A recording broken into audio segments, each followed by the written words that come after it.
네, 오늘도 마틴 로이드 존스 목사님 설교를 전하겠습니다. 제가 오래전에 크게 도움받았던 설교 중 하나입니다. 제가 굉장히 혼란스러울 때 이 말씀이 많은 도움을 주었습니다. 여러분에게도 동일한 은혜가 있기를 바랍니다. 하나님의 말씀 제가 읽도록 하겠습니다.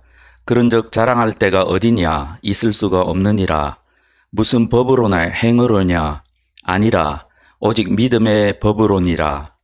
그러므로 사람이 의롭다 하심을 얻는 것은 율법의 행위에 있지 아니하고 믿음으로 되는 줄 우리가 인정하노라. 이 나라에는 그리스도인의 숫자가 적지 않습니다.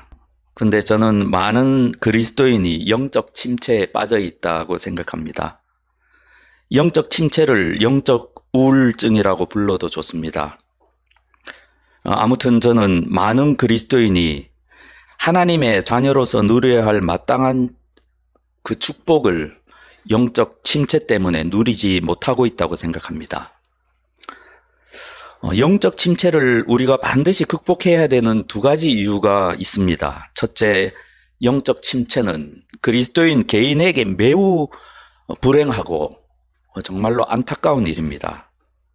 둘째로, 영적 침체에 빠진 그리스도인은 자신이 의도치도 않게 복음을 왜곡하게 됩니다. 우리 그리스도인에게는 세상 사람들에게 복음을 전해야 할 책무가 있는데 세상 사람들이 우리를 볼 때 기쁨과 행복이 우리에게 넘치지 않는다면 누가 우리 말을 들으려고 하겠습니까? 우울하고 침체되어 있고 기쁨이 충만하지 못한 그리스도인의 말을 누가 듣겠습니까? 우리가 예수님이 유일한 소망이라고 목이 아프도록 말해보아야 어찌 그들이 믿을 수가 있겠습니까? 역사상 복음이 힘있게 증거되던 시기의 그리스도인들은 기쁨과 확신에 가득 차 있었습니다. 반대로 복음이 힘을 잃고 교회가 쇠퇴하던 시기의 그리스도인들은 전반적으로 영적으로 침체되어 있었고 우울하고 어두운 신앙생활을 하고 있었습니다. 오늘 우리는 그리스도인의 영적 침체에 빠지는 중요한 원인 중 하나를 살펴보고자 합니다. 오늘 이 성경 말씀은 기초 중에서도 가장 기초가 되는 원리를 담고 있습니다. 히브리서 저자의 표현을 빌리자면 기독교의 초보적 교리를 이 본문은 말씀하고 있습니다. 초보적 교리입니다. 이 교리를 제대로 알지 못하면 반드시 심각한 영적 침체에 빠지게 되어 있습니다. 어떻게 생각하십니까? 물론 영적으로 침체된 이런 사람들도 믿음으로만 의롭게 된다는 교리를 잘 압니다. 고백도 하고 심지어 다른 사람과 논쟁할 수 있을 만큼의 지식도 있을 수 있습니다. 그런데도 아직 기초적인 이 복음 진리가 자기의 것은 되지 못했습니다. 지식으로는 알지만 경험적으로는 알지 못합니다. 그래서 생기는 증상들이 매우 심각합니다. 어찌 이런 일이 있을 수 있겠느냐고 말하시는 분도 있을 수 있지만 저는 목회를 하면서 이런 사람을 많이 보아왔습니다.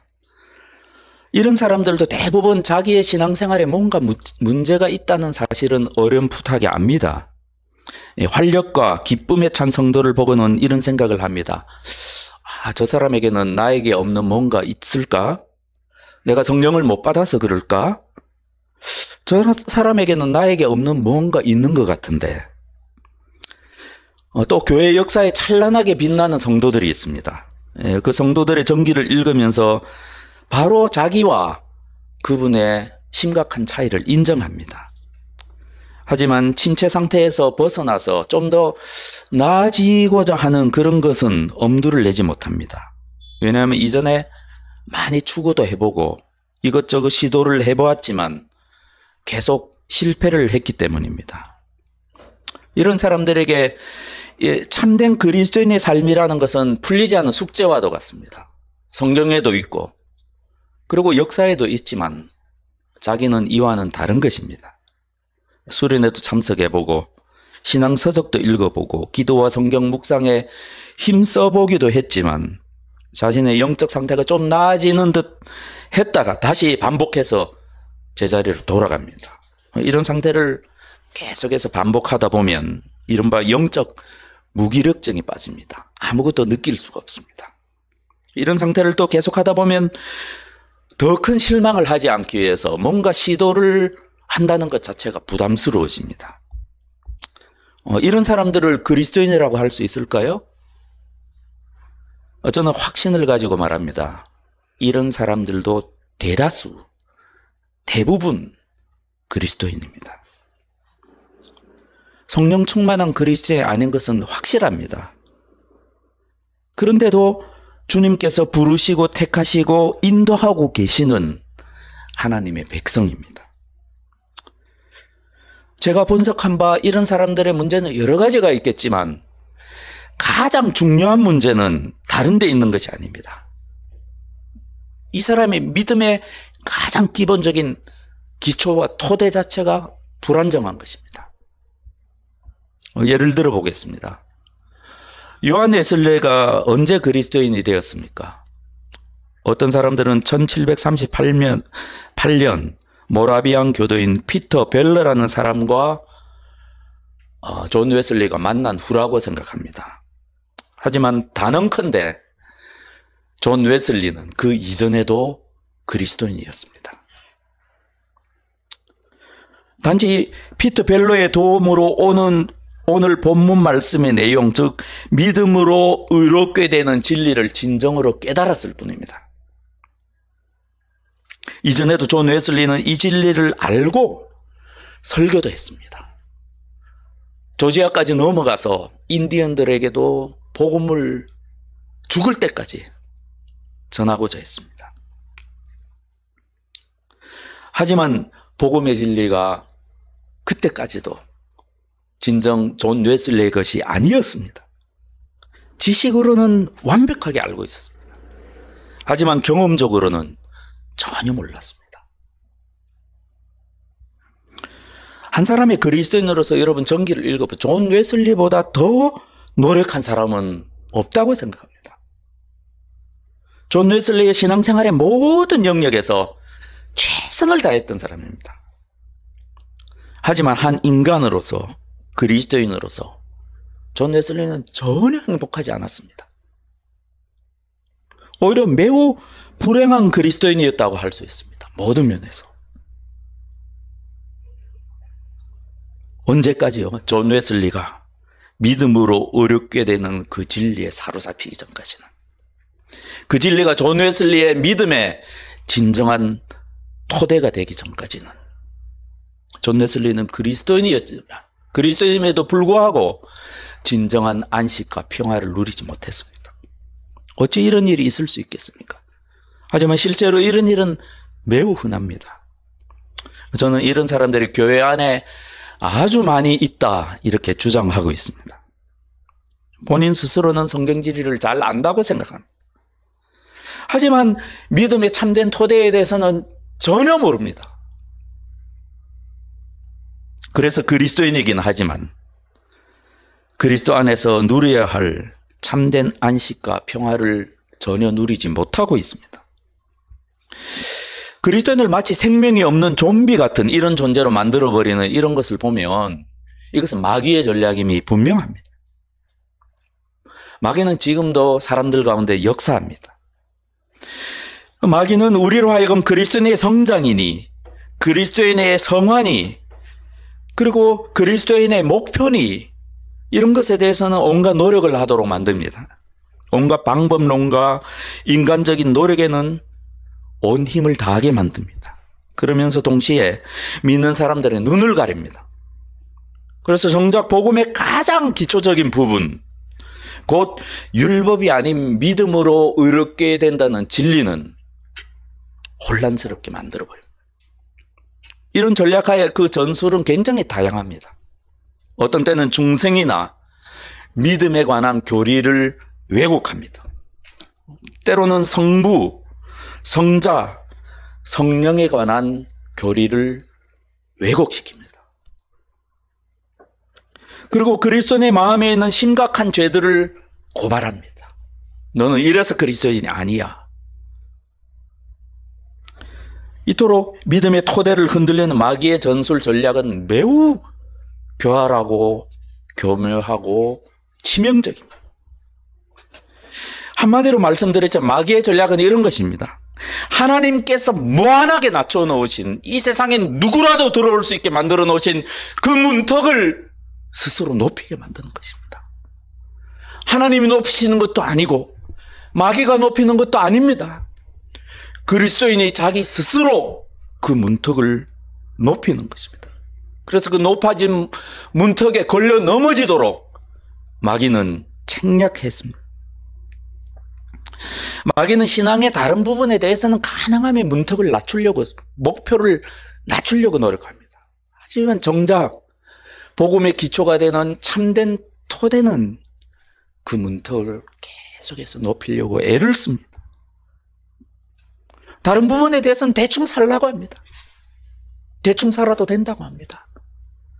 하지만 교묘한 방법으로 복음의 문턱은 높여놓는 것입니다. 이것이 마귀의 교활하고 무서운 전략입니다. 그리고 이 시대에 이 마귀의 전략은 큰 성공을 거두고 있습니다. 마귀는 이런 전략으로 유대인을 호도했습니다. 유대인과 이방인이 섞여 있는 로마 교회도 혼란스럽게 만들었습니다. 사도들의 서신에 나오는 영지주의니 또 적그리스도의 영들이니 각종 이단들은 우리 믿음의 선배들의 실제 경험이었습니다. 마귀는 갖가지 방법을 동원하여 복음을 비틀어서 특수한 사람들만, 즉 영적인 엘리트들만 구원을 받는다고 사람들을 설득했습니다. 그래서 사도는 로마서를 통해서 참된 복음으로 로마 교회의 잘못된 모든 것들을 바로잡고 로마 교회 성도들을 믿음의 반석 위에 세우려고 했습니다. 그러므로 사람이 의롭다 하심을 얻는 것은 율법의 행위에 있지 아니하고 믿음으로 되는 줄 우리가 인정하노라. 너무나 단순하고 분명한 진리입니다. 그런데 마귀는 갖가지 술수로 단순한 이 진리를 혼란스럽게 해서 사람들이 걸려 넘어지게 만듭니다. 유대인이 근본적으로 가지고 있던 문제가 이런 것이었습니다. 유대인들은 율법을 깊이 이해하고 철저하게 지켜서 하나님의 의에 이루어져 있습니다. 그래서 그리스도께 인도해야 될 그 율법이, 그 거룩한 율법이 오히려 사람들의 구원을 방해하는 도구가 되었습니다. 율법을 지키는 유대인들은 아무도 자기 자신들을 죄인이라고 생각하지 않았습니다. 예수님께서 그것을 지적하셨기 때문에 십자가에 달려 돌아가신 것입니다. 유대인들이 구원을 받기 위해서 반드시 알아야 될 것이 있습니다. 사도 바울은 로마서 1장부터 4장까지 한번 읽어보시오. 계속 그것을 말씀하고 있습니다.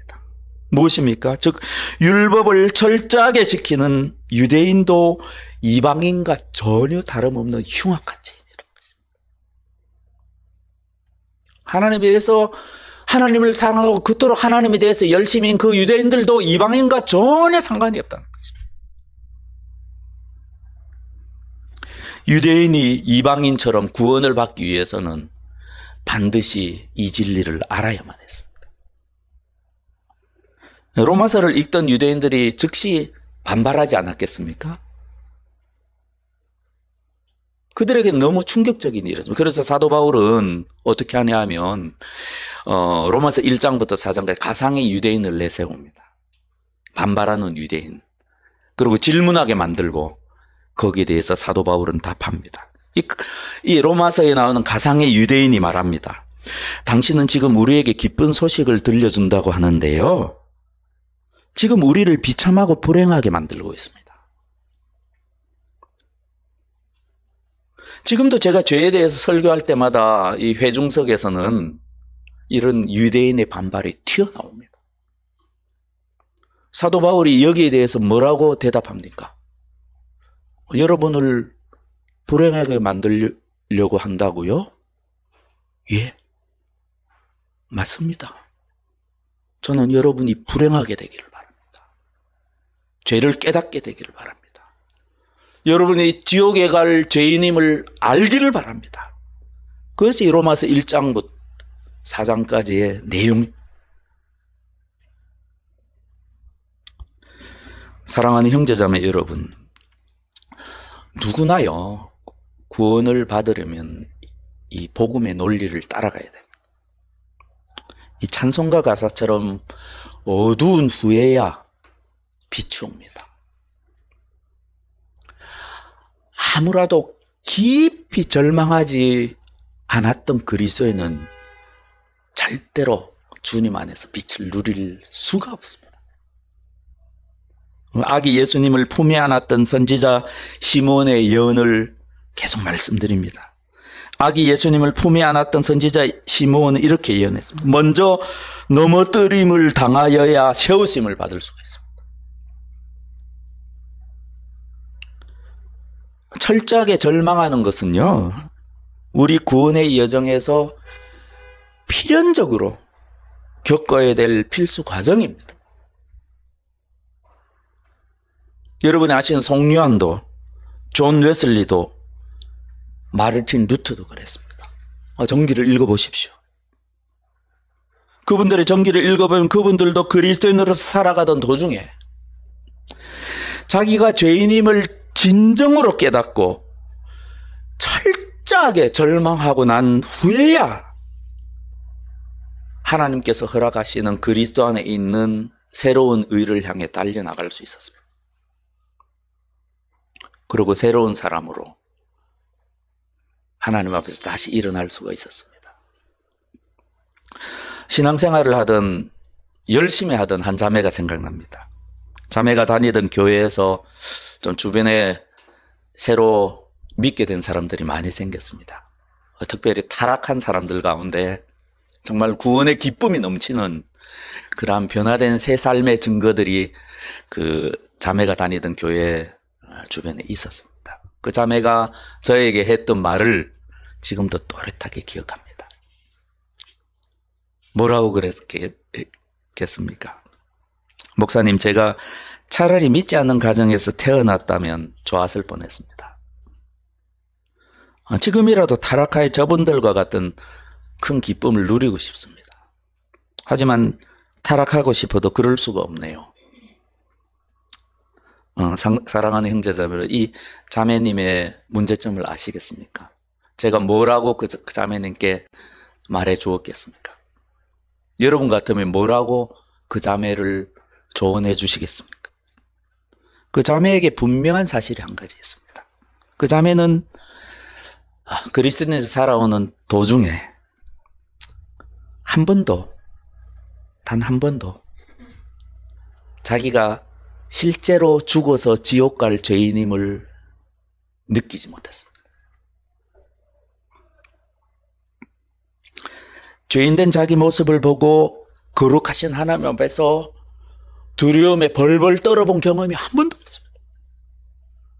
정말입니다. 말로는 나는 죄인이다라고 고백했을지 모르지만 경험적으로는 전혀 그렇지 않습니다. 저는 대놓고 이렇게 말하는 사람도 보았습니다. 전 독실한 가정에서 자라고 제 주위에는 모범적인 신앙 친구들만 있었습니다. 죄의 유혹을 받을 일이 한 번도 없었습니다. 제가 자라온 환경에서 술, 담배, 매춘 같은 것은 유혹거리가 안 되었습니다. 그리고 사실은 술 한 잔 정도는 죄가 아니지 않습니까? 그러니 제가 어찌 죄에서 구원받는 그런 큰 기쁨을 느낄 수가 있겠습니까? 내가 구원받았음에도 담담한 것이 오히려 당연하지 않을까요? 사랑하는 형제자매 여러분, 문제의 핵심이 여기 있습니다. 이 사람은 죄에 대해서 아무것도 모릅니다. 이런 사람들은 예수님이 산상수훈에서 말씀하신 우리가 배우고 있는 죄에 대해서 전혀 모릅니다. 예수께서 계속해서 거룩한 율법을 사람들에게 제시하십니다. 하지만 이런 사람들은 대부분 그 하나님과 하나님의 거룩한 율법과 자신을 비교하기보다는 계속해서 다른 사람들과 자신을 비교하고 있습니다. 말씀의 빛을 회피하고 다른 사람을 쳐다보는 그런 사람들은 평생 신앙생활을 하더라도 자기가 지옥에 가서 마땅한 죄인임을 절대로 알지 못합니다. 그렇다면 사람이 어떻게 자기가 죄인임을 알 수가 있을까요? 바울이 로마서 2장과 3장에서 내내 다루고 있는 문제가 이것입니다. 기록된 바 의인은 없나니 하나도 없다. 모든 사람이 죄를 범하였으며 하나님의 영광에 이르지 못하였다.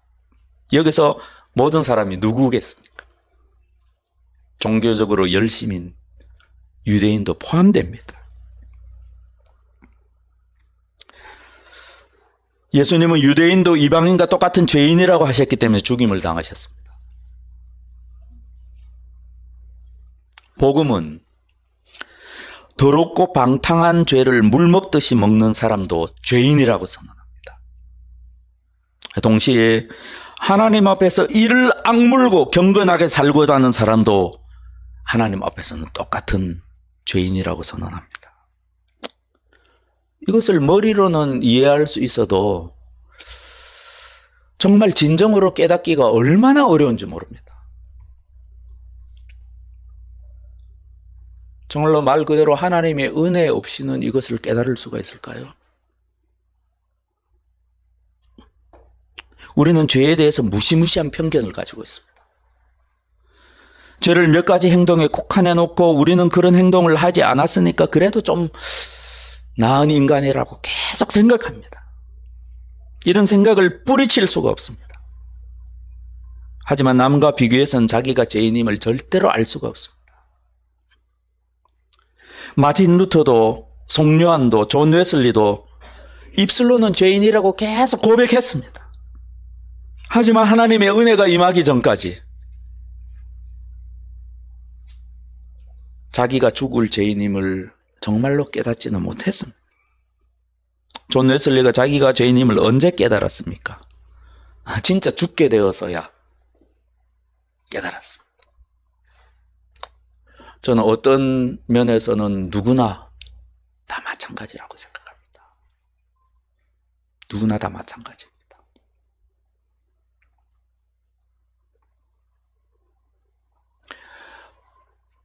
그럼에도 불구하고 끝까지 깨닫지 못하는 사람도 있습니다. 존 웨슬리는 대서양 한복판에서 폭풍우 속에서 정말로 배가 뒤집혀질 뻔했다고 합니다. 거기서 죽음의 공포 앞에서도 전혀 두려움 없이 하나님의 이름을 부르고 있는 일단의 사람들을 볼 수 있었습니다. 이른바 소위 부활신앙이라는 것을 그때 처음으로 존 웨슬리는 보았습니다. 자기는 지금 공포에 휩싸여 있는데 자기에게는 믿음이 있다고 생각했는데 자기 믿음의 실체라는 것이 어떤 것인가를 그때 보았습니다. 그때 의문이 들었습니다. 죽음 앞에서 웨슬리의 믿음이라는 것은 아무런 도움이 안 됐습니다.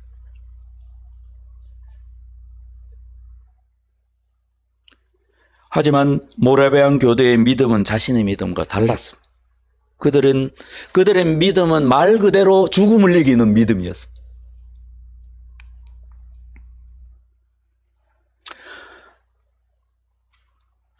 죽음 앞에서 말 그대로 삶의 기쁨과 확신을 잃지 않는 그런 믿음이었습니다. 존 웨슬리는 그때 처음으로 자신의 믿음에 의문을 가졌습니다. 살아계시고 참되신 하나님을 섬기는 것이 어떤 것인지 그때 처음 알았습니다. 무엇이 달랐습니까? 무엇이 다릅니까? 모라비안 교도들은 살아계시고 참되신 하나님을 알고 있었습니다. 하지만 존 웨슬리는 살아계시고 참되신 하나님을 전혀 몰랐습니다. 사랑하는 형제자매 여러분, 자기가 죄인임을 알려면 남들과 비교할 것이 아닙니다. 거룩하신 하나님과 하나님의 거룩한 율법, 그 율법에 자기를 비추어 봐야 돼. 이것이 계속 우리가 배우고 있는 산상수훈의 교훈이지 않습니까? 우리가 계속 배우고 있는 산상수훈의 교훈을 다시 말씀드려요. 율법이 무엇입니까? 살인하지 말라는 것입니까? 간음하지 말라는 것입니까? 그것이 아니지 않습니까? 우리 주님께서 율법을 어떻게 설파하셨습니까? 복음서에 보면 내 마음을 다하고 목숨을 다하고 뜻을 다하고 힘을 다하고 주 너희 하나님을 사랑하라 하신 것이 둘째는 이것이니 내 이웃을 내 자신과 같이 사랑하라 하신 것이라. 이것이 시급입니다. 도대체 이 말씀을 듣고서도 어떻게 죄가 무엇인지 알지 못한단 말이에요. 이것이 죄입니다, 여러분. 이것이 시금석입니다. 하나님을 사랑하지 않는 것이 죄입니다. 모든 사람이 죄를 범하였음에 하나님의 영광에 이르지 못하더니, 좀 더 설명해 보겠습니다. 하나님이 우리를 만드셨습니다. 하나님이 우리를 만드셨습니다. 왜 만드셨습니까? 하나님이 우리를 만드신 까닭은 하나님이 창조하신 온 우주의 주인으로서 우리를 만드시고, 그리고 창조주신 하나님을 영원토록 영화롭게 하기 위함입니다. 소요리 문답 내용 그대로입니다. 인간의 제일의 목적은 하나님을 영화롭게 하며 영원토록 하나님을 즐거워하는 것입니다. 이것이 우리 신앙의 시금석입니다. 제 신앙으로, 그리고 다른 사람을 도와왔던 신앙으로, 제 경험을 바탕으로 다시 설명해 보겠습니다. 하나님께서 우리를 창조하신 영원한 목적이 있습니다. 이것을 믿으신다면 여러분께 여쭙겠습니다. 여러분은 하나님을 아십니까? 저는 여러분이 하나님에 관한 몇 가지 지식이나 교리를 알고 있느냐를 묻고 있는 것이 아닙니다. 예수님이 그리스도인이 된다는 것에 대해서 명백하게 말씀하신 바 있습니다.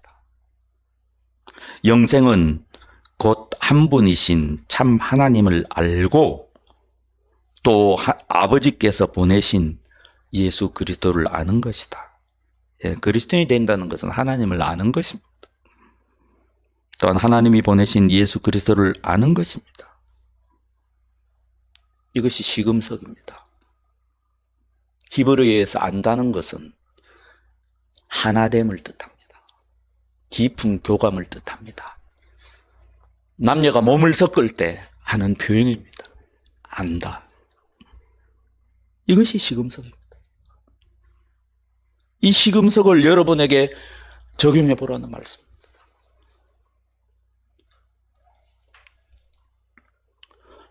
내가 이런저런 일을 지금 하고 있나 안 하고 있나 그런 거를 묻는 것이 아닙니다. 저의 질문은 더 적극적인 것입니다.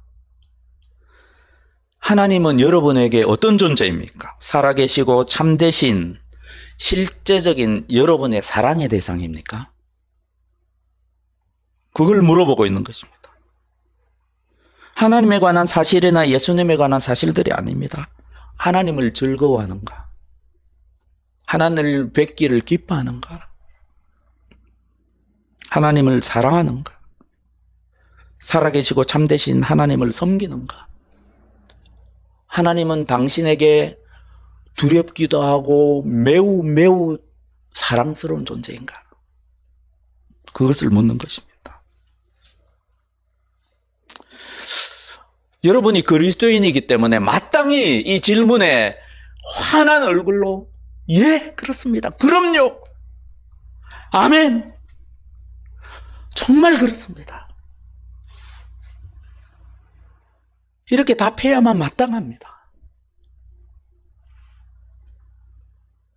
왜냐하면 하나님께서는 우리가 그렇게 살도록 하나님과 교제하고 하나님을 즐거워하고 영원히 하나님과 동행하도록 그 목적으로 그래서 우리를 만드셨기 때문입니다.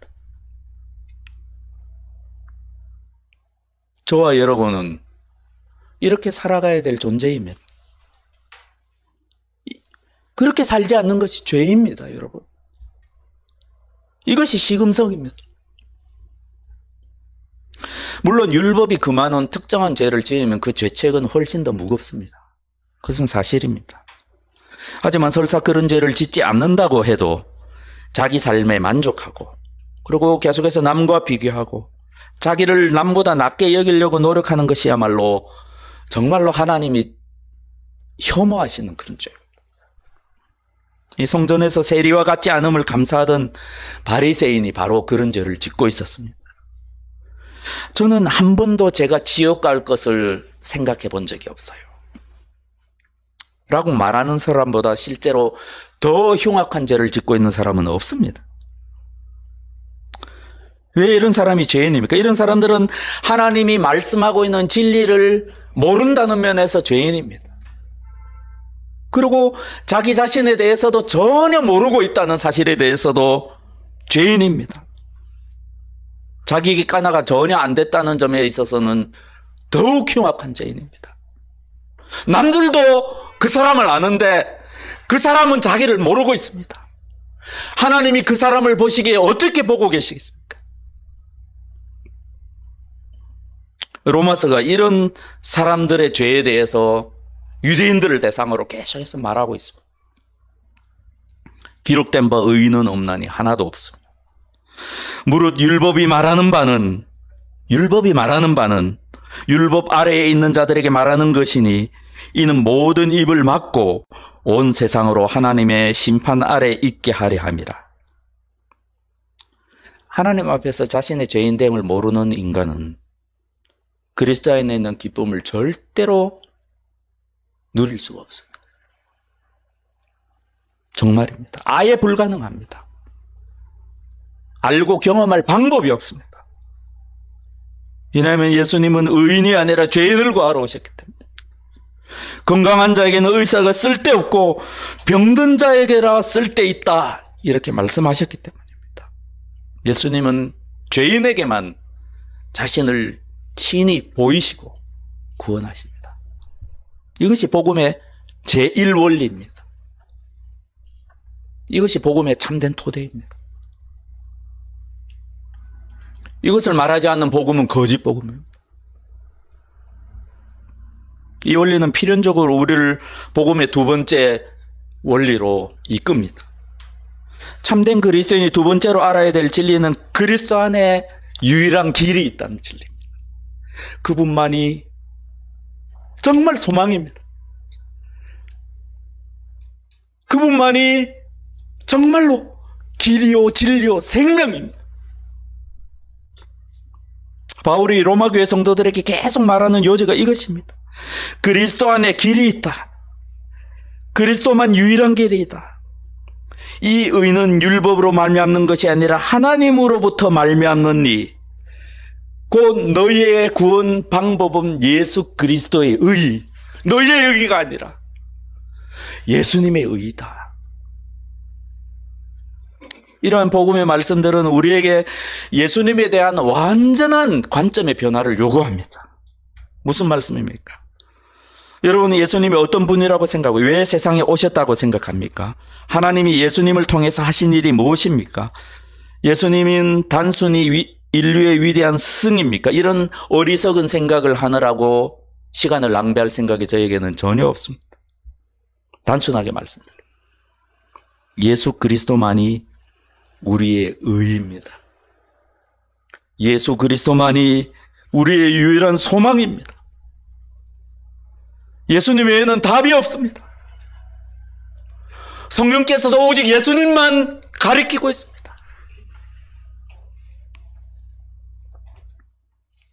이렇게 진심으로 고백할 수 있는 사람이 그리스도인입니다. 이러한 관점으로 자기 삶을 바라보고 하나님께서 예수 그리스도로 자신에게 행한 일들로 기쁨을 누리는 사람, 그런 사람이 그리스도인입니다. 자기를 보면 아무런 소망이 없지만 예수 그리스도로 말미암아 무한히 기뻐하는 사람, 그런 사람이 그리스도인입니다. 이 복음이 무엇을 말합니까? 예수님은 성부 하나님께 온전히 순종하셨습니다.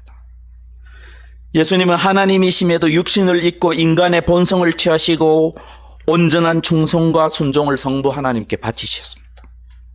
즉 모든 율법을 하나도 빠짐없이 주님께서 이루셨습니다. 다시 말하면 하나님이 원하시는 것은 하시고 하나님이 원치 않으시는 것은 하지 않으셨습니다. 그리고 하나님께서 이 예수님을 어떻게 하셨다는 것은 여러분이 잘 알고 계십니다. 하나님께서는 이 예수를 속죄제물로 내주셨습니다. 그것은 그의 피를 믿을 때 유효합니다. 하나님께서 이렇게 하신 것은 사람들이 이제까지 지은 죄를 너그럽게 보아주심으로써 자기의 의를 나타내시려는 것이었습니다. 절대적인 복음의 말씀입니다. 하나님과 인간이 화목하기 위해서는 죄가 처리되어야 했습니다. 하나님은 죄의 벌이 죽음이라고 하셨습니다. 죄가 있는 인간은 하나님 앞에서 쫓겨난다고 하셨습니다. 그러므로 하나님께 다가가기 위해서는 이 문제가 처리되어야 됩니다. 그래서 하나님이 하신 일이 무엇입니까? 하나님은 예수님을 화목제물로 삼으셨습니다. 하나님은 예수님을 화목제물로 삼으셨습니다. 이것이 하나님께서 우리를 구원하신 하나님의 방법입니다. 예수님이 우리 죄를 위해서 화목제물이 되셨다는 것은 우리의 모든 죄에 대한 책임을 예수님께 전가했다는 것을 의미합니다. 하나님은 예수님 안에서 예수님을 벌하심으로써 우리 죄를 처리하시고 죄를 벌하셨습니다. 하나님께서 이미 우리 죄를 처리하시고 벌하셨기 때문에 하나님은 정당하게 공의로우신 하나님이 우리를 용서하시고 다시 사랑하실 수가 있게 되었습니다. 아시다시피 이것은 인간으로서 감히 설명하기 어려운 부분입니다. 하지만 사도는 설명해야 했고 저도 사도의 설명을 지금 여러분 앞에서 반복할 수밖에 없습니다. 하나님은 의로우시고 거룩하셔서 죄를 처벌하지 않으신 채 우리를 용서하실 수가 없었습니다. 그리고 하나님은 실제로 죄를 벌하셨습니다. 실제로 우리 죄를 이미 벌하셨습니다. 그리하여 자기도 의로우시며 예수님을 믿는 자들도 의롭다고 하실 수가 있게 되었습니다. 하나님이 예수님을 통해 하신 일의 효력은 어떻게 나타날까요? 제가 좀 더 설명해 보겠습니다. 하나님은 그리스도의 완전한 의를 받으셨습니다. 우리의 의가 아니라 예수 그리스도의 완전한 의를 하나님께서는 받으신 것입니다. 예수 그리스도는 율법을 온전히 지키셨고 율법이 부과하는 형벌을 온전히 받으셨습니다. 거룩한 율법의 요구가 비로소 완전히 충족된 것입니다. 사도 바울은 로마서 전체를 통해서 이것이 하나님의 구원 방법이라고 말씀하고 있습니다.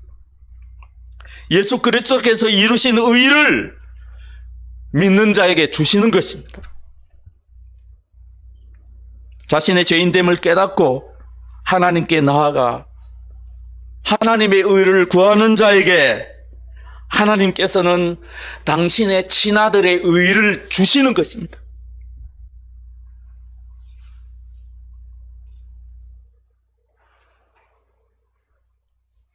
이것이 복음입니다.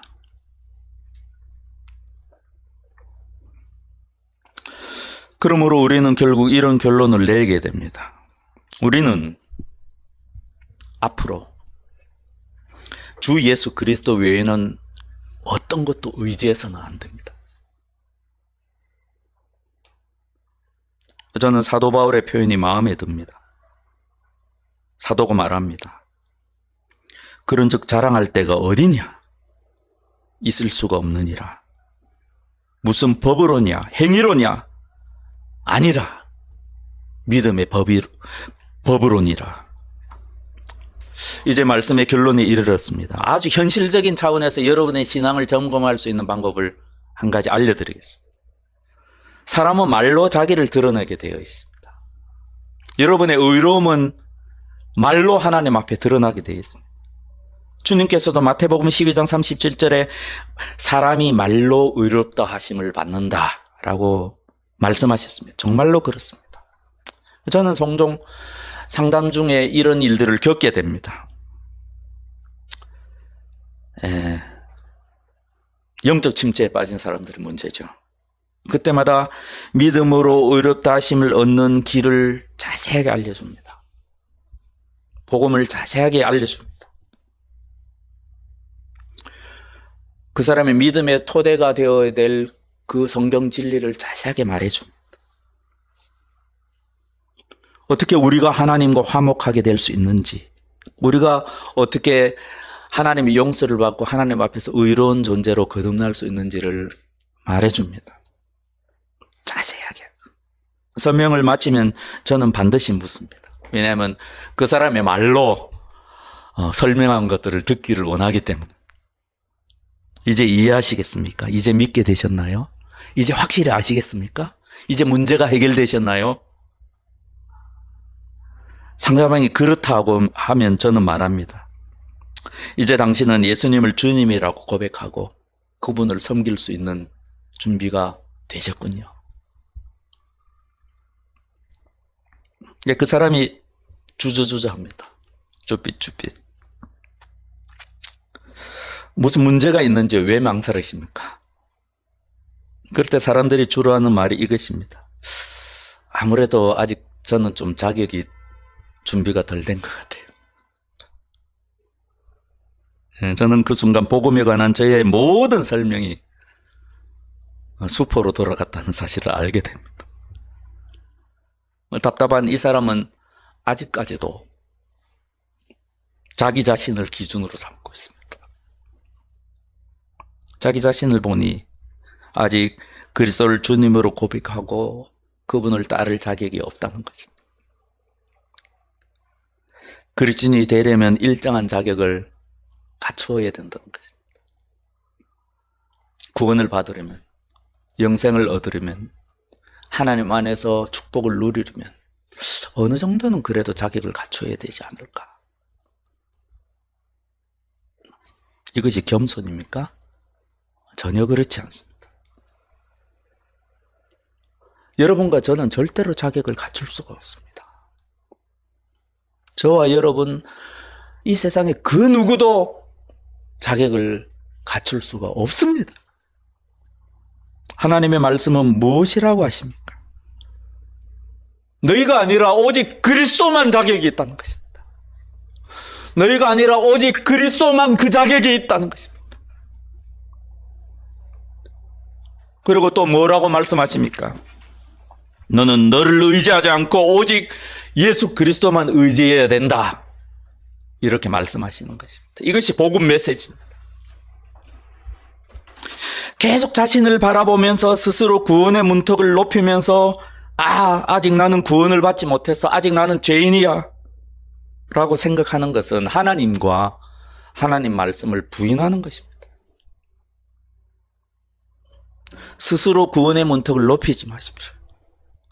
자기도 천국에 못 들어가고 다른 사람도 못 들어가게 하는 그런 무서운 죄를 범하지 마십시오. 그런 사람은 결코 그리스도 안에서 복을 받을 수가 없습니다. 계속 우울하고 계속 침체가 될 수밖에 없습니다. 좀 나아지는 듯 하다가도 금방 되돌아갑니다. 계속해서 영적 조울증을 겪다가 어떻게 됩니까? 결국은 모든 것에 거룩하고 신령한 것과 관련된 모든 것에 무관계죠. 그렇게 마음은 점점 딱딱해지고 굳어만 갑니다. 이것이 마귀의 전략입니다. 사랑하는 형제자매 여러분, 저와 여러분은 더는 자기를 바라보아서는 안 되겠습니다. 이제부터는 온전히 주님만 바라보고 그분만 의지해야 되겠습니다. 하나님께서는 여러분과 여러분의 구원은 아무 상관이 없다고 말씀하십니다. 여러분이 어떻게 살아왔든 무슨 짓을 했든 아무런 상관이 없습니다. 제가 계속해서 전하려고 해서는 복음 메시지가 바로 이것입니다. 이제 명백하게 말씀드립니다. 여러분에게 기쁨이 없는 이유가 바로 이러한 하나님 말씀에 대한 믿음이 없기 때문입니다.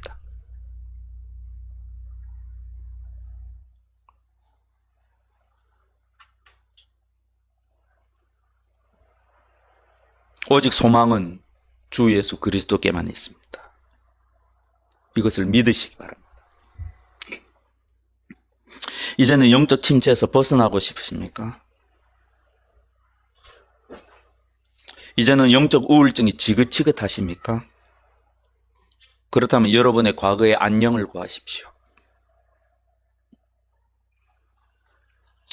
그리스도 안에서 여러분의 모든 과거의 죄가 깨끗이 지워지고 덮여졌다는 사실을 믿으셔야 합니다. 과거의 죄를 잊고 이렇게 선포해야 합니다. 다 끝났다. 다 끝났다. 나의 과거는 다 끝났다. 예수 그리스도의 피로 내 죄는 완전히 소멸되었다.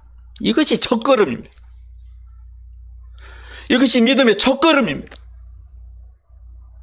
그 상태까지 가야 합니다.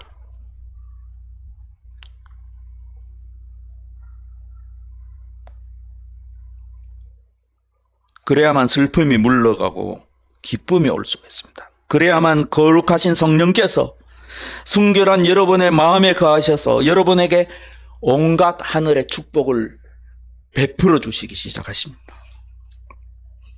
그러한 축복 뒤에 삶의 변화와 거룩한 삶, 이런 것들은 자연히 따라옵니다. 자연히 따라옵니다.